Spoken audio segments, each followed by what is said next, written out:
What's up, guys? Thanks for taking the time to watch this video today. I'm going to do something really quick. It's 30 degrees out. As you can tell, I'm kind of suited up for it. The issue that I have is on the back of our 2012 Dodge Grand Caravan. The struts that actually hold the back door up have started losing air. They're not holding, so what I need to do is replace the struts.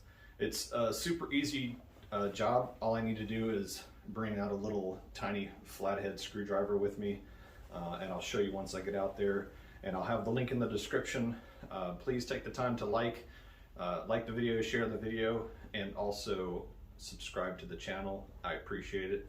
Anyway, I'm gonna wrap this up and get outside and show you how to do this job real quick. So here we are at the back of the Caravan, as you can see right there, Grand Caravan. Cool. And you might have the same problem when you open the back door. There's two struts. There's one on the left right here, and there's one on the right.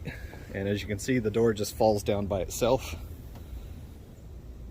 because they can't hold the weight of the door anymore. So that's what we're going to be replacing.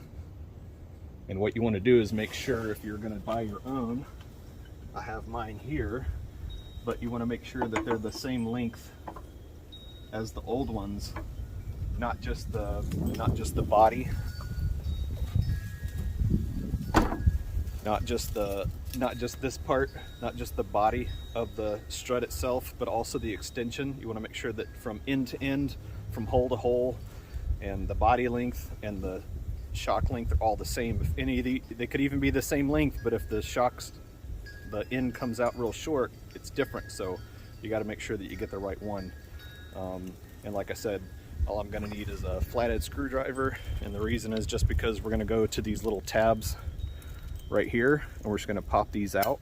They'll snap on by themselves just the way they are. You don't have to take this out, but I'm going to have to use this to take the ones off of the fan. So I'm going to do one side, kind of hold it up at the same time, so I can take off one side first. This is where the little tab is right here, and this is where the screwdriver goes in right here to undo this tab.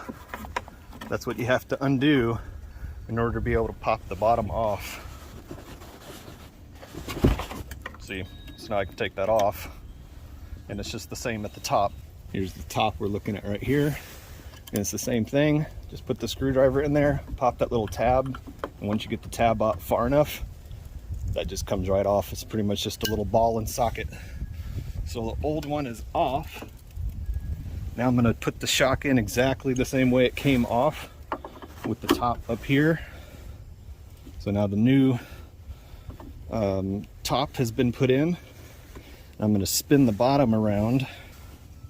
So this is a little bit out of alignment, so I just want to spin this around to where it lines up with that, with the ball there. Need to just lift this up till it lines up with the hole. Sorry, bump the camera there.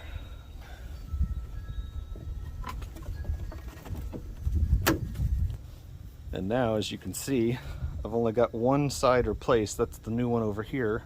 I still have the old one on this side. And even with just replacing one, it's enough to hold the whole door open.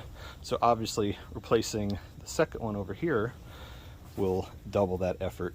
And we won't have a door falling down on your head while you're trying to get in the back of the van anymore. So I'm gonna do the right side, and that'll be done.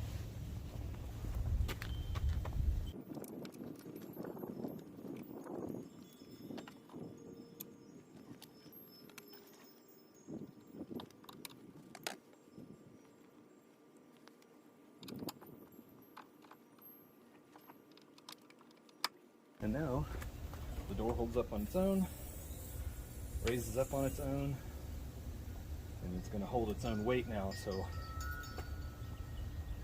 be a lot safer. Don't have to worry about this falling on my head anymore.